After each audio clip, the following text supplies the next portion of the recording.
अरिहन्ताणं नमो सिद्धाणं नमो आयरीयाणं नमो वज्रायाणं नमो लोये सवसाओनम। बोलो पंच परमेष्टि भगवान की जय। 1008 श्री आदिनाथ भगवान की जय। अंतिम तीर्थेश भगवान महावीर स्वामी की जय। आचार्य भगवान गुरुवर श्री विशुद्ध सागर जी महाराज की जय। जय बोले मुनि श्री सुप्रभ सागर जी महाराज की जय। जय मुनि श्री प्रणत सागर जी महाराज की जय। जय जन्मदो। बहुचर्चित कार्यक्रम सम्यक समाधान में मैं आप सभी का स्वागत करता हूँ। 2-4 दिन पहले मोराजी सागर से विद्वत संगोष्ठी का आयोजन हुआ था और देश के हर कोने से सरस्वती पुत्र आए थे, पंडित जी लोग आए थे। पंडित जी लोगों के मुंह में सिर्फ एक ही कार्यक्रम का नाम था और उसका नाम था सम्यक समाधान। हर पंडित जी कह रहे थे कि मुनिश्री जो अपना सम्यक समाधान के माध्यम से समाधान प्रदान कर रहे हैं, बहुत सारे पंडितों ने अपना समाधान भी उस कार्यक्रम के माध्यम से ले लिया महाराज जी से। सबका एक ही कहना था कि ऐसा समाधान आज देश में हमें यहीं प्राप्त हुआ। ये जो सम्यक समाधान है, जैसा इसका नाम है वैसा इसका काम है। सम्यक जो अंदर से भाव स्फुटित करे, अंदर के जो ऐसे झंझोड़ कर दे कि उसके जो आजू बाजू के क्वेश्चंस होते हैं उसका भी जवाब मुनिश्री अपने समाधान में देते हैं। इसीलिए यह नाम पूरा तरीके से सार्थक होता हुआ सम्यक समाधान है। चलिए चलते हैं। आपका ज़्यादा समय नहीं लेते हुए मैं मुनिषी के चरणों में बारंबार नमोस्तु करता हूँ एवं मुनिषी प्रणत सागर जी महाराज को यह विनय करता हूँ कि हे स्वामी, आज के कार्यक्रम को गति प्रदान करते हुए संचालित करें। नमोस्तु नमोस्तु नमोस्तु। नमो हरिहंताणं नमो सिद्धाणं नमो आयरीयाणं नमो वज्रायाणं नमो लोये सवसाओनम। अनंत अनंत सिद्ध परमेष्टि भगवान की परम पूज्य आचार्य भगवंत गुरुवर विशुद्ध सागर जी मुनि महाराज की, परम पूज्य मुनि श्री सुप्रभ सागर जी महाराज की,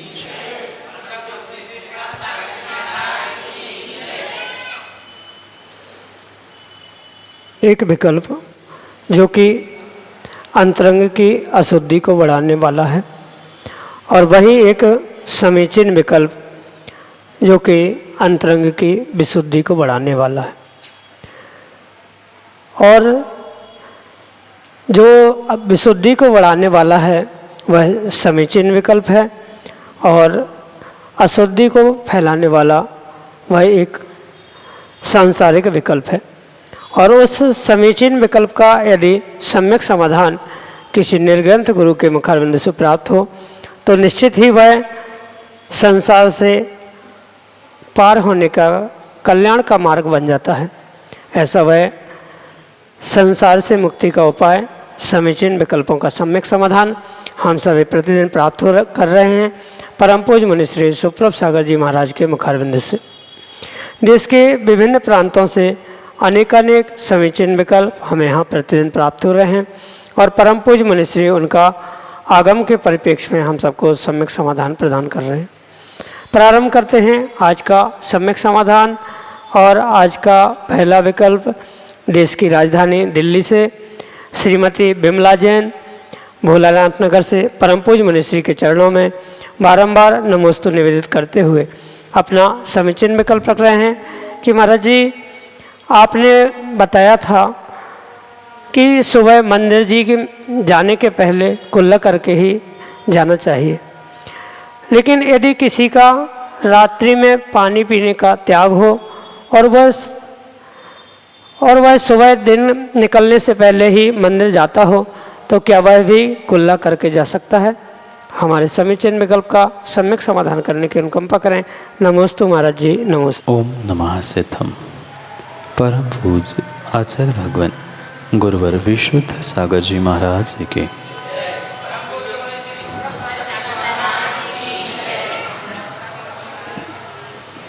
जो मंदिर में पहुंचने के पूर्व कुल्ला आदि की व्यवस्था बताई, मुख शुद्धि की बात कही है, वह आगम के परिप्रेक्ष्य में परम सत्य है। और प्रत्येक श्रावक को मंदिर जाने से पूर्व भले ही वह उपवास उस दिन क्यों न हो, पर मुख शुद्धि, शरीर शुद्धि कर कर ही उसे मंदिर आदि जाने की आज्ञा आचार्य भगवान ने दी। साथ में ये बात भी हम अवश्य ध्यान रखें कि मात्र मुख शुद्धि का मतलब ये नहीं है कि हम बेसमय असमय में भी अपने मुख शुद्धि करने के लिए प्रवृत्त हो। कहने का अभिप्राय यही है कि दिन निकलने से पहले मंदिर में भी जाने की कोई ऐसी आज्ञा नहीं दी गई है कि आप 4 बजे से ही पहुंच जाना मंदिर में, क्योंकि बहुत सारे ऐसे भी जीव देखते में आते हैं कि वह विवेक के बिना कार्य करते हैं और जो बहुत सारा फल मिलने वाला था वह थोड़े से अविवेक से नष्ट कर देते। प्रातः उठने के बाद जो प्रातः का काल कहा है, इसका मतलब ये नहीं है कि हम 3, 4 या रात के ही समय में मंदिर आदि जाने की कोई व्यवस्था नहीं। जब सूर्योदय होता है, सूर्य की पौं फूटती है, तभी मंदिर आदि जाने की व्यवस्था की गई है। और वहाँ जाते समय सूर्योदय के ही समय में कम से कम सूर्योदय नहीं हुआ है तो कम से कम कुल्ला करने के समय में कुछ ना कुछ प्रकाश होना यानी दिन का निकलना आवश्यक है। ऐसा अगर रात में करने की आज्ञा मिल जाए तो मुख शुद्धि फिर रात में भी 2-4 बार व्यक्ति कर लेगा, क्योंकि उससे शांति मिलने का वो अनुभव करने लग जाएगा। इतना ही नहीं, मुख शुद्धि के समय में श्रावकों के लिए ये भी आचार्य भगवान कहते हैं कि अगर अचानक किसी कार्य से दिन में भी अगर उनको उल्टी वमन आदि हो गया तो वो उस दिन भी मुख शुद्धि आदि करते हुए पुनः दोपहर शाम आदि के समय में मंदिर जा सकता है। पर इस कार्य के पीछे व्यक्ति को विवेक की आवश्यकता है। अविवेकी होकर रात भर में या रात में सूर्यास्त के बाद मात्र पानी त्याग है उसके लिए तो ठीक ही है, पर सबके लिए जब आचार्य भगवान ने चारों प्रकार के रात्रि भोजन पानी आदि का त्याग कहा है तो कायदे से तो यही आगम के परिप्रेक्ष्य में हमें समझना होगा कि रात्रि आदि में मुख शुद्धि करना किंचित भी उचित नहीं है।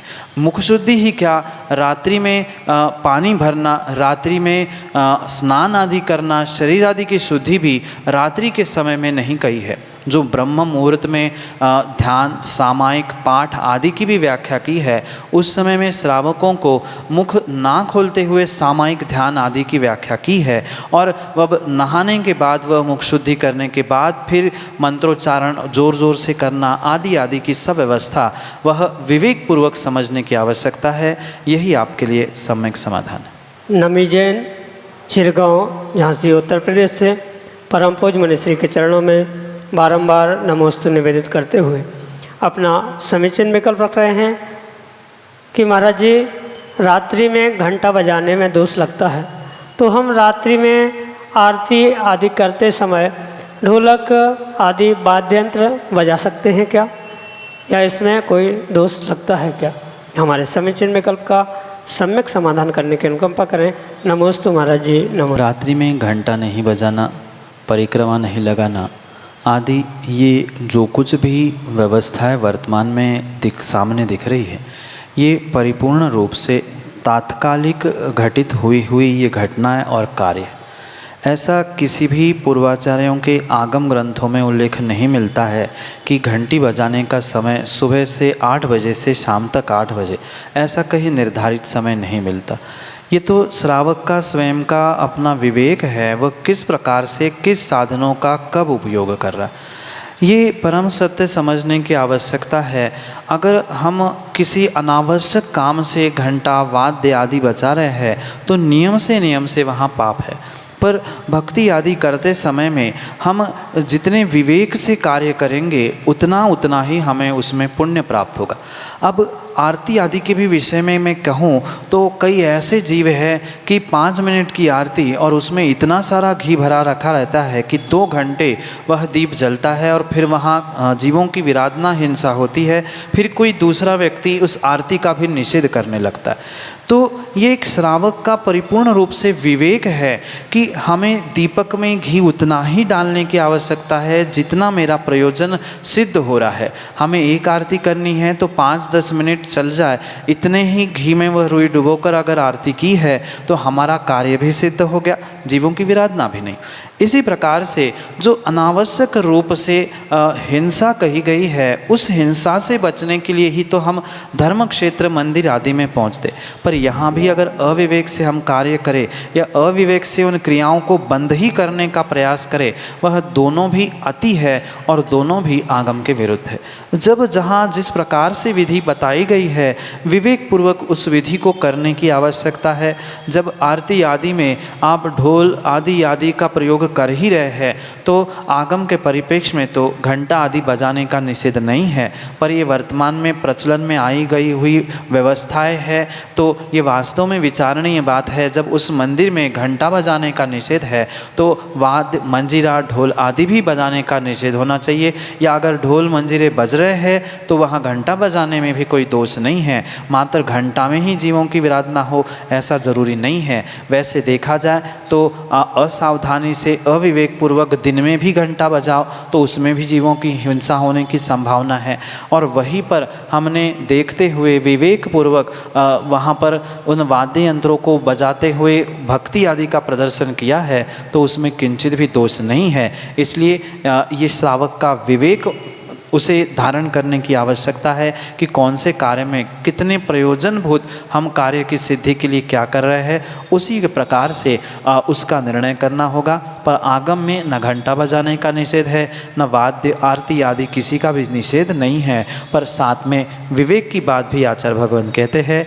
यही आपके लिए सम्यक समाधान। अगले समीचीन विकल्प के लिए एक छोटी सी बालिका अमिष्ता जैन सागर मध्य प्रदेश से अपने समीचीन विकल्प के साथ हमारे सामने। महाराज जी नमोस्तु नमोस्तु नमोस्तु। मेरा प्रश्न ये है कि मैं 2 साल से आलू छोड़े हूँ और सभी लोग मुझसे कहते हैं कि आलू खा लो, अभी तुम बहुत छोटी हो, तो मैं उनको क्या जवाब दूँ, आप ही बताइए। ये कितनी अच्छी बात है कि एक छोटी सी बालिका त्याग की ओर बढ़ना चाहती है, और ये वर्तमान के उस बड़ी पीढ़ी की यानी बुजुर्ग पीढ़ी की कितनी विषमता और कितनी विसंगति है कि एक बालिका तो धर्म के मार्ग पर, त्याग के मार्ग पर आगे बढ़ना चाहती है, और आज उनके ही परिवारजन बुजुर्गजन उस त्याग के मार्ग से, धर्म के मार्ग से उसे पीछे खींचना चाहते। ये वास्तव में पंचम काल की बहुत बड़ी धर्म के प्रति विसंगति और विपरीतता दिखाई दे रही। जिनको उन सामग्री का, अभक्ष का त्याग करना चाहिए, वो तो बेचारे त्याग नहीं कर रहे हैं, और जो बालक बालिकाएं कर रहे हैं हम उनको भी ऐसी बातों को करके निरुत्साहित कर रहे हैं। जिसने बेचारे ने त्याग कर लिया है उसको आप छोटे हैं, छोटा हो, छोटी है ऐसा कहते हुए अगर प्रत्येक कार्य में रोक रहे हैं तो जीवन में कभी भी कल्याण नहीं होता। गुड़िया, एक बात ध्यान रखना, ये माता पिताओं का और घर के लोगों का काम ऐसा ही होता है। जो धर्म करता है उसको कहते हैं कम करो, और जो नहीं करता है उसे धक्का देके कहते तू कुछ करता ही नहीं है, तुम्हें ये नहीं आता। क्योंकि ये अपना स्वयं का निर्णय होता है। बेटा, कोई कुछ भी कहे, हमने नियम लिया है तो इतना ही कह देना, मुझे पता है नरकों में मैंने खूब दुख भोगे हैं। उस आलू प्याज में जो जीव होते हैं उनको खाते खाते मैंने कई हजार वर्ष उन नरकों में बिताए। अब मुझे पुनः नरक नहीं जाना है। आपको जाना है दादा तो आप चले जाना, पर मैं नहीं जाने वाली हूँ, इसलिए मैंने त्याग किया है, और आपकी बातों में आकर मैं पुनः नरक जाने की व्यवस्था करने वाली नहीं हूँ, इसलिए मैं इस त्याग को छोड़ने वाली नहीं हूँ। क्योंकि कोई भी त्याग करने वाला, मैं तो कहता हूँ, मैं क्या, आगम में आचार्य भगवान भी कहते हैं, त्याग करने वाला व्यक्ति कभी भी छोटा नहीं होता। वह बचपन में त्याग कर रहा है, वह 55 के आदमी से भी बड़ा है, पर 55 में भी जो त्याग नहीं कर पा रहा है, वह बचपन में भी वह पाप करने वाले से भी छोटा है। इसलिए त्याग करने वाला बेटा प्रत्येक व्यक्ति, प्रत्येक जीव बड़ा है। आप भले ही उम्र से छोटी हो, पर फिर भी त्याग से आप अपने पिता, दादा और सबसे बहुत बड़ी हो, क्योंकि त्याग के धर्म के मार्ग में तपस्या और त्याग को देखा जाता है, उम्र को नहीं देखा जाता। इसलिए आप उनसे कह देना कि माँ, मैं अभी उम्र में भली ही छोटी हूँ, पर त्याग से मुझे महाराज ने बताया है कि मैं त्याग में आपसे बड़ी हूँ, इसलिए मुझे अपने बड़प्पन को, बड़ेपन को नहीं छोड़ना है, इसलिए मैं अपने त्याग को नहीं छोड़ने वाली हूँ। वर्तमान की वास्तव में यही विषमता है कि माता पिता बच्चों को धर्म मार्ग पर बढ़ने नहीं देते। जो बढ़ते नहीं हैं उनके लिए कोसते हैं, और जो बढ़ते हैं उनको पुनः टांग खींच के पुनः पीछे कर लेते हैं। इन विषमताओं को, विसंगतियों को बुजुर्गों को भी सोचना होगा, आवश्यक है, क्योंकि उन्होंने अभी नहीं समझा।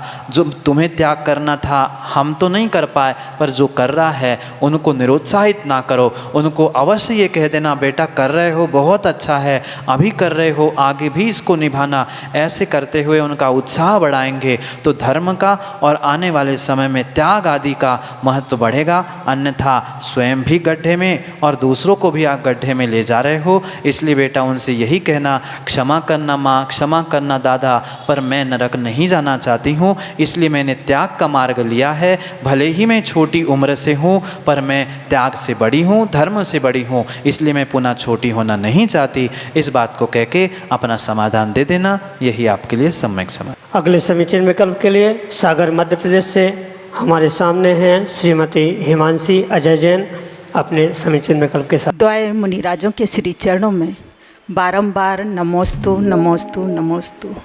हे गुरुवर, आज संसार में इतने पाप और इतनी हिंसा हो रही है कि जब हम वह देखते हैं, सुनते हैं, तो विश्वास नहीं कर पाते हैं कि इतना पाप प्राणी कैसे कर सकता है, इतनी हिंसा कैसे कर सकता है। फिर भी आगम में यह लिखा हुआ है कि पंचम काल का प्राणी इतने पाप नहीं कर सकता है कि वह 7वें नरक की आयु का बंध कर सके। तो क्या एक जीव के द्वारा इससे भी अधिक पाप करना संभव हो सकता है? मेरे समीचीन विकल्प का सम्यक समाधान करने की कृपा कीजिए। हे गुरुवर, नमोस्तु नमोस्तु नमोस्तु। माँ, 7वें नरक जाने का जो संबंध है मात्र पापों से नहीं है, अपितु सहनन से भी उसका संबंध जुड़ा हुआ। जो उत्तम सहननधारी उन पापों को करता है वो नियम से 7वें नरक जाता। इस खोटे पंचम काल में पहले तो बात वह उत्तम सहनन नहीं है, और उत्तम सहनन नहीं होने के कारण से जीव 7वें नरक नहीं जाता। दूसरा कारण ये भी है, उत्तम सहनन वाला जो पुण्यात्मा विशेष जीव होता है उसका थोड़ा सा भी पाप बहुत रूप में फलित होता है, और आज का जो पापी ही है वह उतना पाप करता ही नहीं है।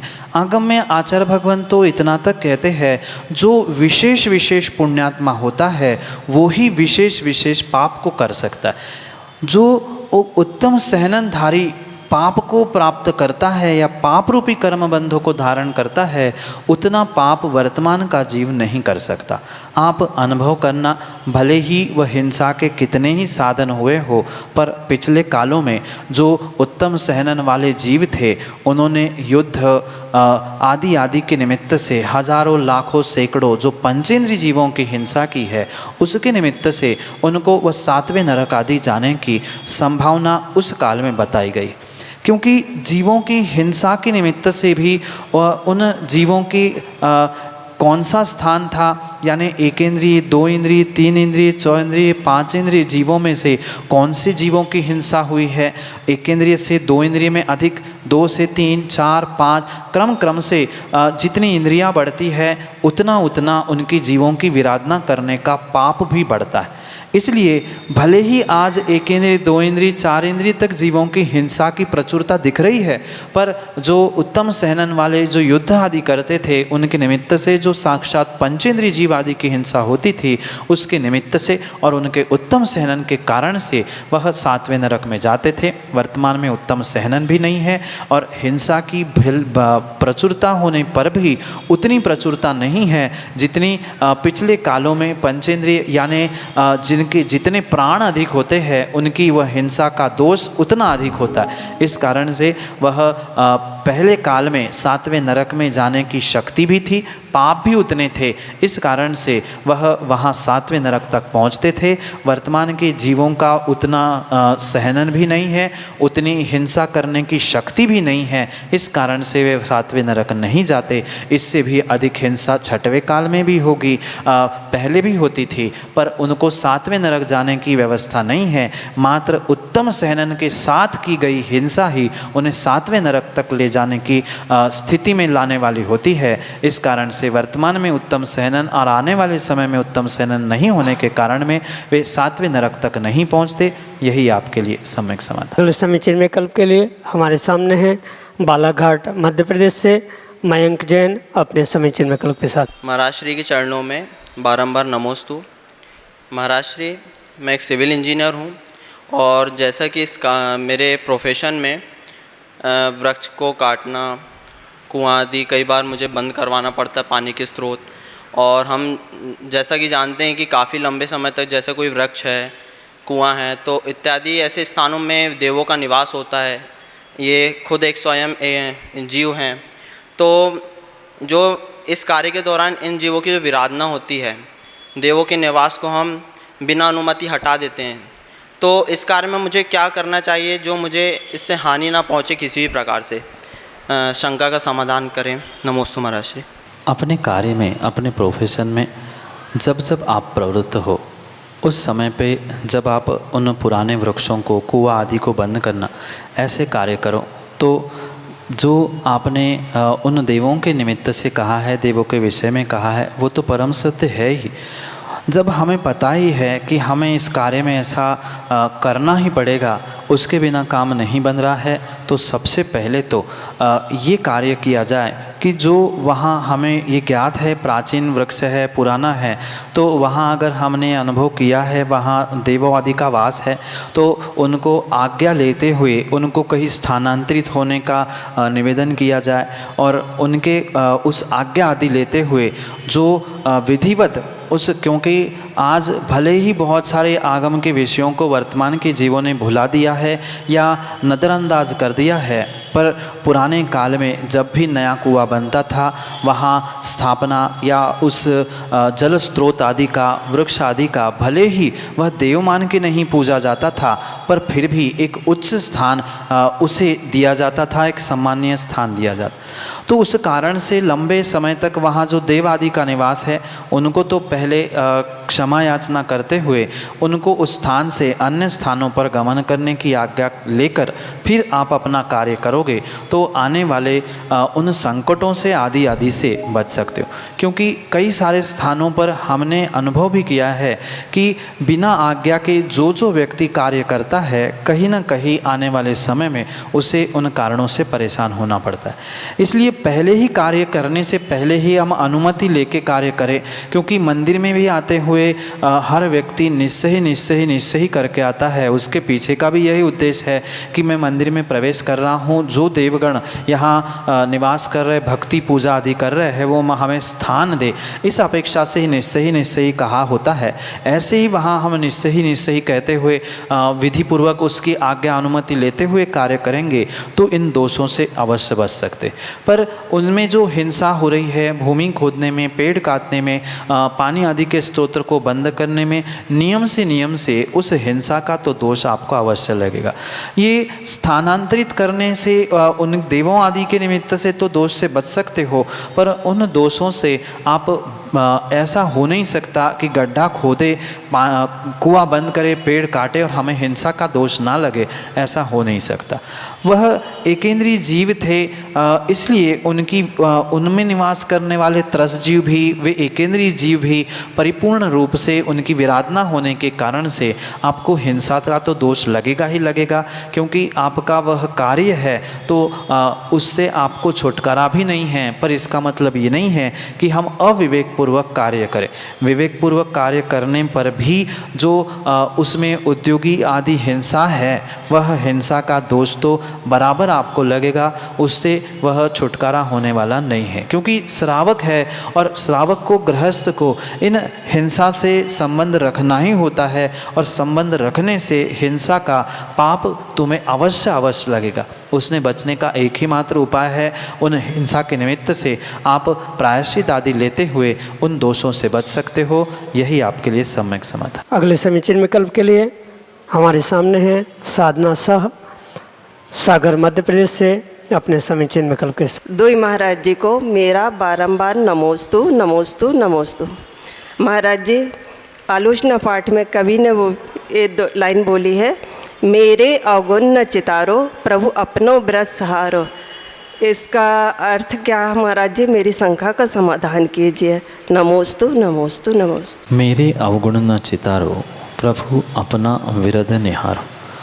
यहाँ पर कवि का अभिप्राय यही है कि हे प्रभु, मैं आपके चरणों में आलोचना करने आया हूँ और आप जानते ही हो कि मैं तो मात्र अवगुणों का ही पिंड हूँ, गुण तो मेरे पास है ही नहीं, दोषों से युक्त मैं हूँ। इसीलिए तो आपके चरणों में उन दोषों की आलोचना करने आया हूँ। यही मेरा सबसे बड़ा अवगुण है कि मैं कभी भी किसी भी बात को स्वीकार नहीं कर पाया। आदि जितने भी मेरे अवगुण हैं, उन अवगुणों को आप मत देखो। मैं तो आपका आखिर में भक्त ही हूँ, और ये सीधी सी बात है, जो जिसका भक्त होता है उसको ही, उस गुरु को, भगवान को ही आखिर उस गुरु भक्तों का कल्याण करना होता है। मैं तो स्वयं में अवगुणों का पिंड हूँ, दोषों का पिंड हूँ, पर उस दोषों से बचाने के लिए अगर कोई निमित्त है तो प्रभु आप ही हो। आप ही मुझे अपना विरद यानी अपना शिष्य मानते हुए क्षमा कर लेना। विरद का अर्थ यहाँ शिष्य ग्रहण करना होगा कि मैं आपका ही शिष्य हूँ, भले ही दोषी हूँ पर आपका शिष्य हूँ, आपका भक्त हूँ। तो आप मेरे अवगुणों को ना देखते हुए आप मेरा कल्याण करने के लिए अपना शिष्य मानते हुए आपका वरद हस्त हमेशा ही मेरे ऊपर बना रहे। इस भावना से कवि ने वहाँ पर इन पंक्तियों को जोड़ा है कि मेरे अवगुण न चितारो। चितारो मतलब मेरे अवगुणों को आप अपने चित्त में धारण करके मत रखना। मैं तो अवगुणी हूँ ही, दोषी हूँ ही, पर हूँ किसका? हूँ तो आप ही का। जैसे एक बेटा अपनी माँ से कहता है, माँ ठीक है हो गई गलती, अब बेटा तो आप ही का हूँ ना, अब आप तो क्षमा कर दो। इसी अभिप्राय से यहाँ कवि ने लिखा है कि प्रभु ठीक है, मैं अवगुणी हूँ, मैं दोषी हूँ, पर हूँ तो आप ही का शिष्य मानकर, आपका ही भक्त मानकर मुझे आप क्षमा कर दे। मैं दोषी हूँ, मैं मानता हूँ, पर उस दोषों से बचने के लिए आप ही मेरे लिए निमित्त हो। आप ही मुझे अपना शिष्य, अपना विरद यानी अपना भक्त मानते हुए आप क्षमा करते हुए, आप मेरे उन अवगुणों को ना देखते हुए अपना शिष्य मानते हुए उन अवगुणों को, दोषों को सुधारने का मौका दिया जाए। इस भावना से ही यहाँ पर इन पंक्तियों को लिखा गया है और यही आपके लिए सम्यक समाधान। जय जिनंद। आप हम सभी लाभ ले रहे थे समीचीन विकल्पों का सम्यक समाधान इस बहुचर्चित कार्यक्रम का। प्रतिदिन 5:13 पे यह कार्यक्रम सुप्रभ उवाच यूट्यूब चैनल से प्रसारित होता है एवं 4 बजे पारस टीवी के माध्यम से इस कार्यक्रम का प्रसारण होता है।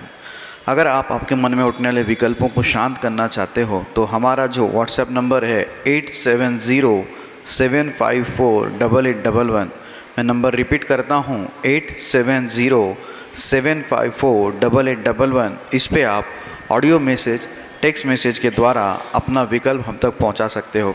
samyak.samadhan@gmail.com, इसमें भी आप अपना विकल्प हमें जीमेल के माध्यम से भेज सकते हो। मुनिषी के प्रवचन प्रतिदिन शाम को 7:40 पे जिनवाणी टीवी के माध्यम से प्रसारित होते हैं। आप मुनिषी के प्रवचन का लाभ उसके माध्यम से भी ले सकते हैं। सुविशुद्ध ज्ञानधारा प्रतियोगिता फिर से पर्युषण के बाद चालू हुई है।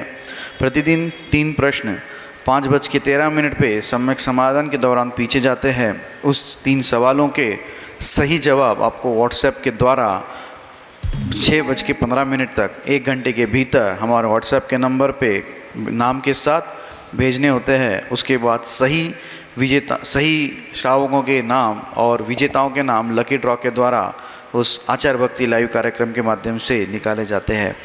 मुनीषी के चरणों में 3 बार नमोस्तु करते हुए आज के इस सम्यक समाधान की वेदिका को यहीं पे विराम देते हैं। नमोस्तु नमोस्तु नमोस्तु।